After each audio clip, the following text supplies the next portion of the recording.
Hemorragias. Vamos agora tratar de um tema muito importante no atendimento pré-hospitalar e hospitalar, intra-hospitalar também, que são as hemorragias. A hemorragia é o extravasamento de sangue de um vaso sanguíneo, pode ser externa, pode ser interna.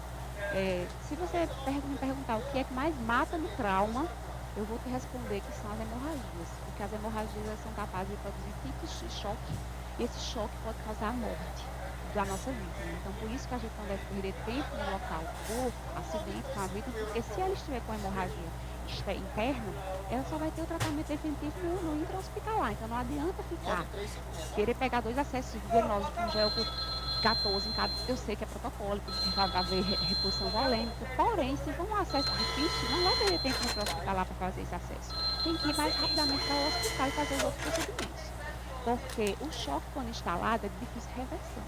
Então, o que a gente pode observar? Nós temos 5 locais onde a gente vai ter mais perda de sangue, que é a hemorragia externa, que já é visível, notória, ótimo, se você observa a sua vítima. No seu ABCD, no seu ABCDE do trauma, você já vai procurar essas hemorragias, já vai fazer a contenção dessas hemorragias, que a gente vai ter mais a seguir essa aula. E também você vai fazer a pesquisa de indícios de sangramento interno, que são os mais perigosos, mais arriscados para a vítima do que o próprio sangramento externo, porque o externo você tem como mensurar, por exemplo, já o interno você não tem como ter uma visão, você vai suspeitar. Então, os locais mais comuns de haver sangramento: caixa torácica, pode haver um pneumotórax com um hemotórax, abdômen, que é o que gosta de esconder, ele tem um assoalho pélvico também, tem a pelve, onde há tipos de lesões, vai haver uma perda maciça de sangue, esse paciente pode entrar em choque hipovolêmico. Ossos longos, também é o quarto local onde a gente pode pesquisar e suspeitar mais ainda de hemorragia. Então, até que se prove o contrário, esse paciente ele tem uma hemorragia interna. Então, você no próprio exame físico, na própria avaliação primária, você vai pesquisar, fazer a percussão, a palpação, observar. Pode acontecer uma retração do peritônio, pode acontecer um abdômen tábua, mas por que não tem o abdômen tábua? E por que não tem esse sinal tão aparente de uma hemorragia interna? Não quer dizer que não tenha. Pode ter sim uma lesão interna de algum órgão e ele pode estar perdendo sangue para isso. A pelve também, pela sua própria estrutura, pelos ossos, pelos grandes vasos que passam, ela pode também provocar uma hemorragia que a gente não vai estar visualizando, mas que ele vai perder uma quantidade grande de sangue, e isso é importante que a gente também suspeite. Por isso que a gente tem que suspeitar dessa hemorragia e tratar. Alguns sinais são aparentes de uma paciente que está entrando em choque. Então, por exemplo, os órgãos vitais, os órgãos nobres, como o coração, o pulmão, o cérebro, eles já vão reagir de uma forma, porque eles não podem ficar sem o suprimento de oxigênio. Então, eles vão reagir de alguma forma, como, por exemplo, um ataque cardíaco, o coração ele vai acelerar, ele vai bater mais rápido. O pulso de um paciente que está entrando em choque hipovolêmico vai ficar mais rápido, porque o coração, para compensar a diminuição do sangue, ele tenta bater mais rápido para compensar isso aí. O pulmão também, por sua vez, ele vai fazer uma compensação, então ele vai acelerar, ele vai fazer uma taquipneia para tentar compensar e absorver melhor mais as moléculas de oxigênio, porque ele está sentindo falta. O cérebro, como ele não tem como reagir, como fazer aparentar, ele vai diminuir, desligando algumas partes onde há a necessidade de oxigênio, como, por exemplo, uns órgãos que podem passar mais tempo sem oxigênio, como os tecidos periféricos. Por isso que a pele do paciente fica pálida, fria, e fica sem uma perfusão maior do que esses 2 segundos. E aí esses sinais vão se instalando, e é importante que a gente não perca tempo no hospital justamente por isso, porque uma vez que há uma hemorragia interna, o tratamento é no bloco cirúrgico. O tratamento é feito através de diagnósticos por imagem, feitos no intra-hospitalar, e no pré-hospitalar a gente não tem por quê perder tempo com manobra invasiva, com procedimento invasivo no pré-hospitalar, perdendo tempo precioso, porque essa hora de ouro, que antes a gente classificava como a hora de ouro, cada paciente tem seu momento de ouro, vamos dizer assim, o momento em que ele pode, dependendo do tipo de trauma, dependendo da própria hemodinâmica do paciente, ele pode suportar ou não, ou entrar em colapso e a óbito, quando um sangramento, por exemplo. No sangramento interno, no sangramento externo, a gente vai fazer a compressão direta. Então, a gente vai observar que tem um sangramento. O sangramento pode ser venoso, pode ser arterial. O venoso tem uma característica de ser contínuo e mais escuro. O sangramento arterial, ele é mais forte, um jato, mais forte, um sangue mais vivo, porque é o sangue oxigenado. Então, a gente vai fazer a compressão direta nesse nesse local do ferimento, da hemorragia externa. Você vai comprimir, fazer uma compressão direta no local, tá? Essa compressão, ela tem o objetivo de ajudar as plaquetas a formar um tamponamento, a formar uma coagulação. Então, faça uma compressão direta, pressione e não retiro. Se o sangramento continua abundante, eu vou pegar outra compressa ou outras gases, ou o que eu tiver disponível, né, estéril, para colocar sobre a primeira. Porque se eu tiro a primeira compressa, eu vou retirar também o que o organismo demorou para mandar para lá, as células plaquetárias para fazer a agregação. Então, eu não retiro a primeira compressa, eu coloco outra por cima e continuo comprimindo, fazendo a compressão. Antes da oitava edição do PHPLS, na sétima edição, a gente ainda recomendava mais dois procedimentos no caso de hemorragia externa, que era a compressão da artéria proximal e a elevação do membro. Os estudos atuais mostram que esse procedimento não foi comprovado cientificamente que há uma melhora ou não. Então, foi retirado do protocolo. Então, a gente não vai mais fazer a compressão direta da artéria proximal, porque não vai fazer efeito, não vai surtir efeito. Não vai perder tempo com isso. E outra coisa, a gente não vai elevar o membro mais, como fazia antigamente, porque a gente até dizia assim, eleve o membro se não tiver sinais de fratura. Ora, se tem uma lesão hemorrágica, por contusa ou por algum outro tipo de mecanismo de trauma, provavelmente tem uma fratura, suspeita-se de uma fratura. Então, como a gente vai elevar um membro nessa situação? A gente pode lesionar, pode piorar. Então, também foi retirado. Esquece elevação de membro para conter hemorragia. E o que a gente vai fazer? Compressão direta e uso do torniquete. Sim, o torniquete, que desde a sétima edição do PHTLS já era recomendado, porque foi comprovado que não há prejuízo, porque no próprio bloco cirúrgico, nas cirurgias ortopédicas, é utilizada o torniquete através da faixa de mesh e pode passar 120 a 150 minutos sem prejuízo tissular para o paciente. Então, o torniquete, como utilizado antigamente, depois foi condenado, voltou, porque a eficácia dele foi comprovada. Então, é mais viável que a gente faça um torniquete. O paciente ele pode passar até 2 horas, 120, 150 minutos com o torniquete, sem prejuízo para o membro. É mais viável do que você ficar perdendo volume por ali, fora o volume interno que pode também estar sendo perdido e ele entrar no choque hipovolêmico. A gente até já tem no mercado já alguns dispositivos, como o torniquete de combate. Esse torniquete de combate foi utilizado pelo exército americano na guerra porque ele é autoajustável. Então, o próprio soldado ele poderia colocar e fazer o próprio torniquete do órgão do membro que ele tiver perdendo sangue. Então, esse torniquete está no mercado já para o hospitalar, é muito interessante. Porém, se a gente não dispõe de torniquete, a gente pode improvisar. A gente pode improvisar com algum objeto que vai fazer uma contenção, com atadura, com algum tipo de tecido que a gente consiga prender, até com o próprio manguito do tensiômetro. Porém, o tensiômetro ele não é tão adequado porque ele pode escapar ar. Mas se você não tiver nada em mão, você pode colocar o tensiômetro e fazer essa compressão até que você não sinta mais o pulso proximal. A gente pode fazer esse torniquete com os membros inferiores. Lembrando que o torniquete já era antes super recomendado no caso de amputação traumática. Continua super recomendado no caso de amputação traumática. Porém, hoje em dia, mais ainda é recomendado no caso de hemorragias externas. Então, nós vamos fazer uma circular, não tão próxima à hemorragia, a gente pode fazer um pouco distante. Vamos prender de uma forma que a gente possa controlar essa pressão, que vai diminuir esse sangramento que esse paciente está perdendo. Posso usar uma caneta.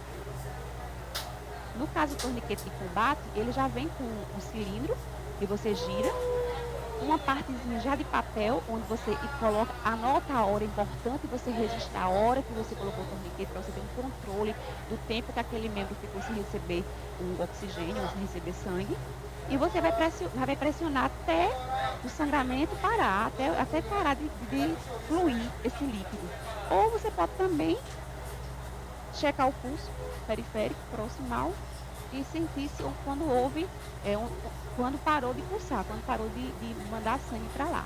Outra coisa que é recomendada hoje, atualmente, é você não fechar a lesão, você não fechar o, não fechar o ferimento, porque com a própria reposição volêmica, com soro, que você vai fazer a reposição com volume, com gel calibroso, você pode haver um aumento desse sangramento, no caso até do torniquete mesmo. Então, se você cobre ou oclui, você não tem como observar que houve esse ressangramento do local. No caso, se nessa hemorragia houver um ressangramento porque o paciente foi repondo o volume, foi melhorando a dinâmica, a volemia, você vai pressionar mais uma vez esse óculos. Como eu já disse, a gente pode passar até 2 horas, 120 a 150 minutos com esse membro, os torniquetes sem enviar sangue, sem perder sangue. Porém, essa realidade é a realidade urbana. Nós sabemos que hoje nas cidades a aproximação do centro hospitalar não é tão distante, nós não vamos passar tanto tempo assim com esse paciente que precise fazer a abertura desse torniquete para haver uma reirrigação do membro. Como muita gente tem dúvida. Eu coloco o torniquete, eu libero a cada 15 minutos? Não é para liberar, não precisa. Você pode passar, não, exceto se você for fazer um transporte longo. Vou passar mais do que 2 horas com esse paciente, aí sim você vai precisar liberar, aí você vai folgar o torniquete, vai fazer uma oxigenação desse membro, ele vai receber o oxigênio e depois você vai e fecha novamente. Ou seja, só nesse sentido, nessa situação. E há um transporte longo, uma distância, e sim há uma situação desse tipo. Mas na nossa realidade urbana, nós podemos usar o torniquete, deixar ele até a entrada do paciente no intra-hospitalar para fazer o tratamento definitivo dessa lesão. Outra coisa, para finalizar a apresentação das hemorragias, é que nós podemos utilizar também na compressão direta o uso de atadura para reforçar essa compressão direta, ou também o próprio esparadrapo. Você pode fazer uma fixação do material que você usou para fazer a compressão direta com esparadrapo para fazer um curativo compressivo, nesse sentido, quando é o caso da gente não precisar dos torniquetes. E, para finalizar, a gente lembra que na exposição da vítima, uma coisa que é bem importante é você realmente expor a vítima, porque você pode perder de encontrar uma lesão, sangramento, hemorragia que pode estar escondida. Alguns tecidos absorvem muito sangue e se você não expor esse paciente, você pode não ver uma área que está sangrando. Algumas roupas impermeáveis, elas podem absorver uma grande quantidade de sangue e você não observar porque você não viu. Por isso que é tão importante fazer a exposição do paciente, isso que é protocolo. No trauma, você fazer essa exposição, claro, que é muito melhor você fazer dentro da viatura, porque você vai favorecer a privacidade da vítima.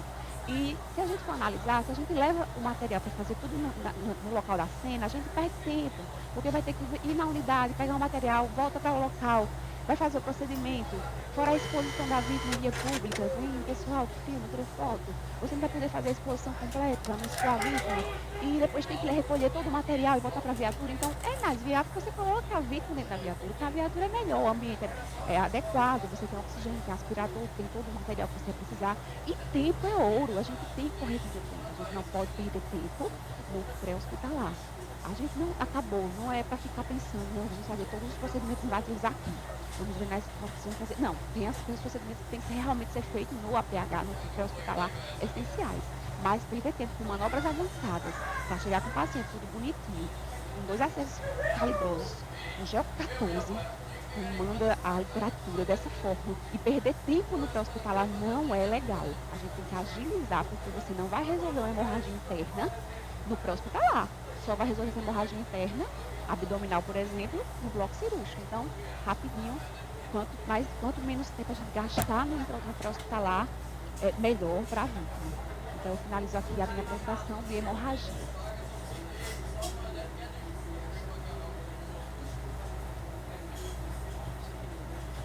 Hemorragias. Vamos agora tratar de um tema muito importante no atendimento pré-hospitalar e hospitalar, e intra-hospitalar também, que são as hemorragias. A hemorragia é o extravasamento de sangue no vaso sanguíneo, pode ser externa, pode ser interna. Se você me perguntar o que é que mais mata no trauma, eu vou te responder que são as hemorragias, porque as hemorragias são capazes de produzir picos de choque, e esse choque pode causar a morte da nossa vítima. Então, por isso que a gente não deve perder tempo no local do acidente com a vítima, porque se ela estiver com hemorragia interna, ela só vai ter o tratamento definitivo no intra-hospitalar. Então, não adianta querer pegar 2 acessos venosos com gel 14 em cada, eu sei que é protocolo, vai haver reposição volêmica, porém, se for um acesso difícil, não vai perder tempo no pré-hospitalar para fazer esse acesso. Tem que ir mais rapidamente para o hospital e fazer os outros procedimentos. Porque o choque, quando instalado, é de difícil reversão. Então, o que a gente pode observar? Nós temos 5 locais onde a gente vai ter mais perda de sangue, que é a hemorragia externa, que já é visível, notória, ótimo, se você observa a sua vítima. No seu ABCD, no seu ABCDE do trauma, você já vai procurar essas hemorragias, já vai fazer a contenção dessas hemorragias, que a gente vai ter mais a seguir essa aula. E também você vai fazer a pesquisa de indícios de sangramento interno, que são os mais perigosos, mais arriscados para a vítima do que o próprio sangramento externo, porque o externo você tem como mensurar, por exemplo, já o interno você não tem como ter uma visão, você vai suspeitar. Então, os locais mais comuns de haver sangramento: caixa torácica, pode haver um pneumotórax com um hemotórax, abdômen, que é o que gosta de esconder, ele tem um assoalho pélvico também, tem a pelve, onde há tipo de lesão, vai haver uma perda maciça de sangue, esse paciente ele pode entrar em choque hipovolêmico.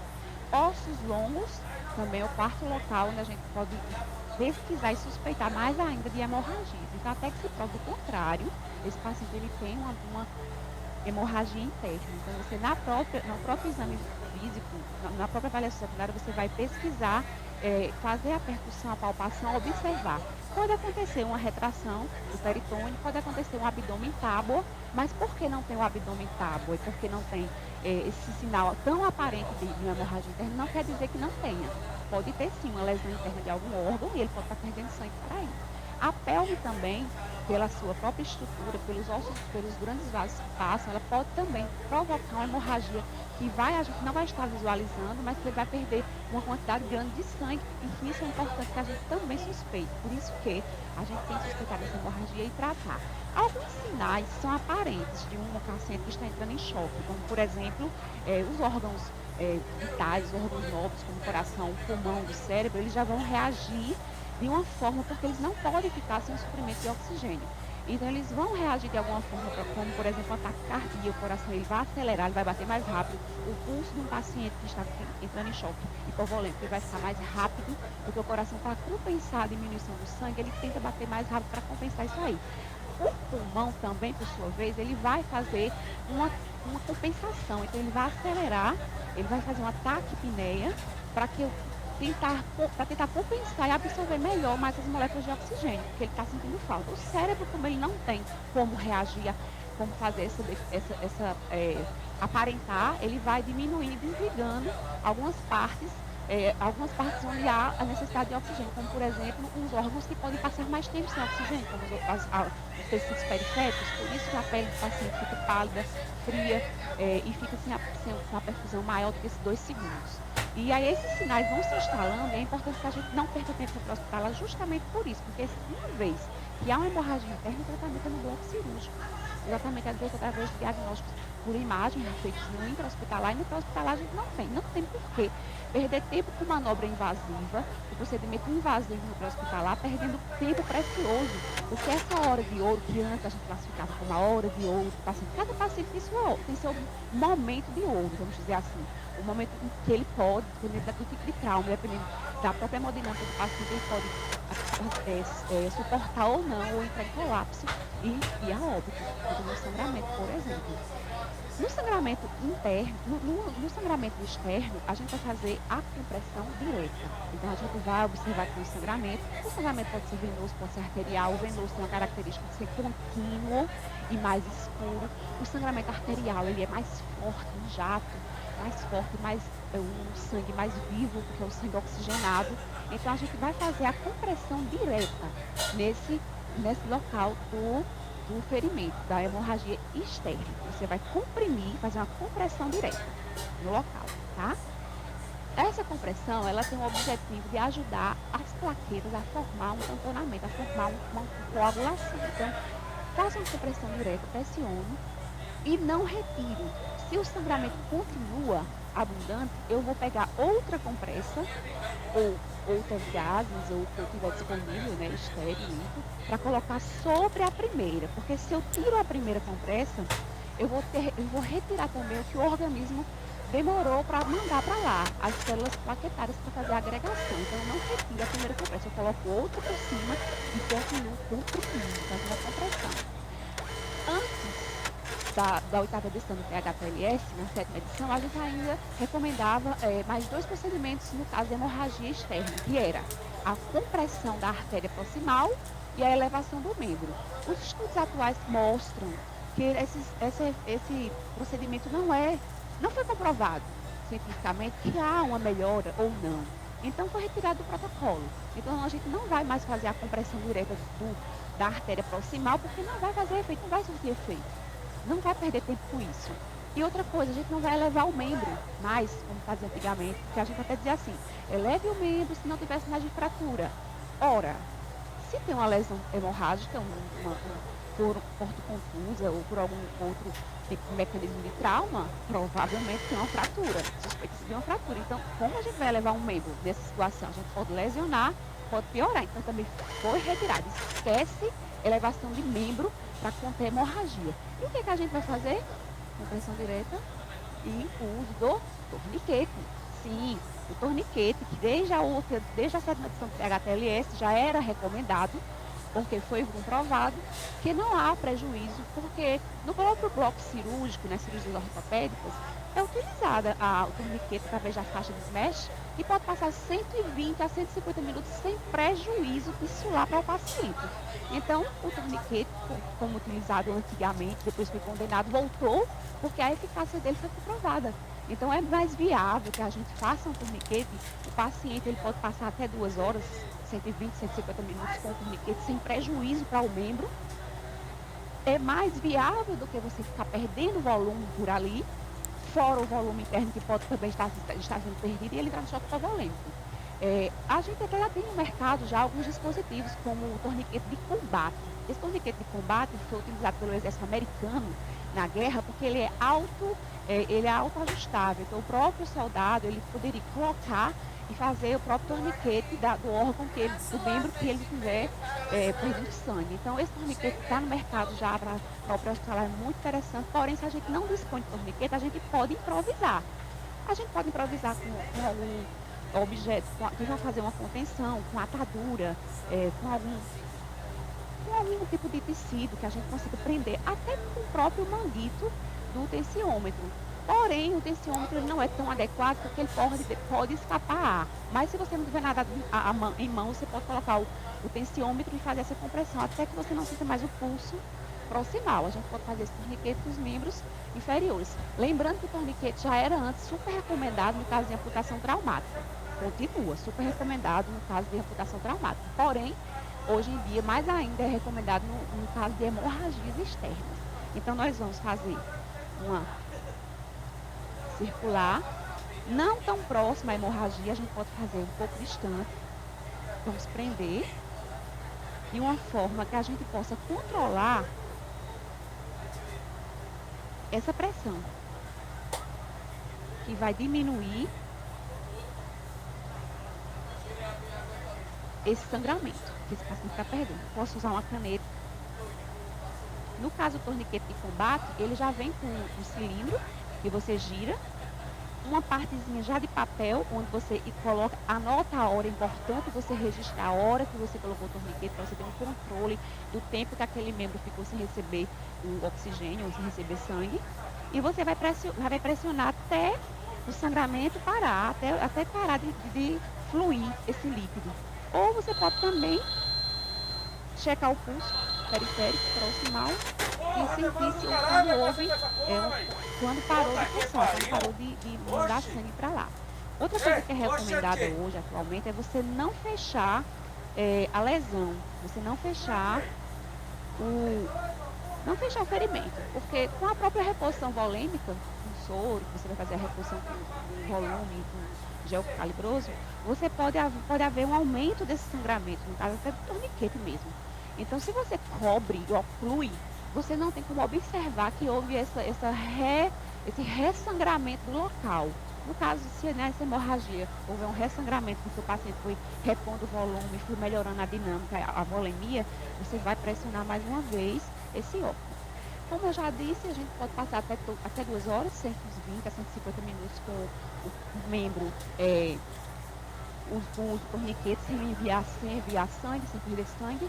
Porém, essa realidade é a realidade urbana. Nós sabemos que hoje nas cidades a aproximação do centro hospitalar não é tão distante, nós não vamos passar tanto tempo assim com esse paciente que precise fazer a abertura desse torniquete para haver uma reirrigação do membro. Como muita gente tem dúvida. Eu coloco o torniquete, eu libero a cada 15 minutos? Não é para liberar, não precisa. Você pode passar, não, exceto se você for fazer um transporte longo. Vou passar mais do que 2 horas com esse paciente, aí sim você vai precisar liberar, aí você vai folgar o torniquete, vai fazer uma oxigenação desse membro, ele vai receber o oxigênio e depois você vai e fecha novamente. Ou seja, só nesse sentido, nessa situação, onde há um transporte longo, de uma distância, e sim alguma situação desse tipo. Mas na nossa realidade urbana, nós podemos usar o torniquete, deixar ele até a entrada do paciente no intra-hospitalar para fazer o tratamento definitivo dessa lesão. Outra coisa, para finalizar a apresentação das hemorragias, é que nós podemos utilizar também na compressão direta o uso de atadura para reforçar essa compressão direta, ou também o próprio esparadrapo. Você pode fazer uma fixação do material que você usou para fazer a compressão direta com esparadrapo, para fazer um curativo compressivo, nesse sentido, quando é o caso da gente não precisar dos torniquetes. E, para finalizar, a gente lembra que na exposição da vítima, uma coisa que é bem importante é você realmente expor a vítima, porque você pode perder de encontrar uma lesão, um sangramento, uma hemorragia que pode estar escondida. Alguns tecidos absorvem muito sangue e se você não expor esse paciente, você pode não ver uma área que está sangrando. Algumas roupas impermeáveis, elas podem absorver uma grande quantidade de sangue e você não observar porque você não viu. Por isso que é tão importante fazer a exposição do paciente, por isso que é protocolo no trauma, você fazer essa exposição. Claro, que é muito melhor você fazer dentro da viatura, porque você vai favorecer a privacidade para a vítima. E se a gente for analisar, se a gente leva o material para fazer tudo no local da cena, a gente perde tempo, porque vai ter que ir na unidade, pegar o material, volta para o local, vai fazer o procedimento. Fora a exposição da vítima em via pública, vem o pessoal que filma, tira foto, você não vai poder fazer a exposição completa, não expor a vítima, e depois tem que recolher todo o material e voltar para a viatura. Então, nas viaturas, você coloca a vítima dentro da viatura, porque na viatura é melhor, o ambiente é adequado, você tem oxigênio, tem aspirador, tem todo o material que você precisar. E tempo é ouro, a gente tem que correr com o tempo, a gente não pode perder tempo no pré-hospitalar. A gente não acabou, não é para ficar pensando, não vamos fazer todos os procedimentos invasivos aqui, vamos drenar esse condição fazer. Não, tem os procedimentos que tem que realmente ser feitos no APH, no pré-hospitalar, essenciais.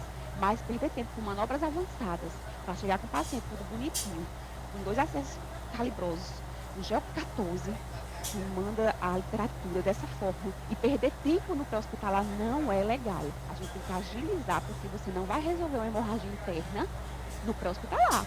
Só vai resolver essa hemorragia interna, abdominal, por exemplo, no bloco cirúrgico. Então, rapidinho, quanto menos tempo a gente gastar no pré-hospitalar, melhor para a vítima. Então, eu finalizo aqui a minha apresentação de hemorragias.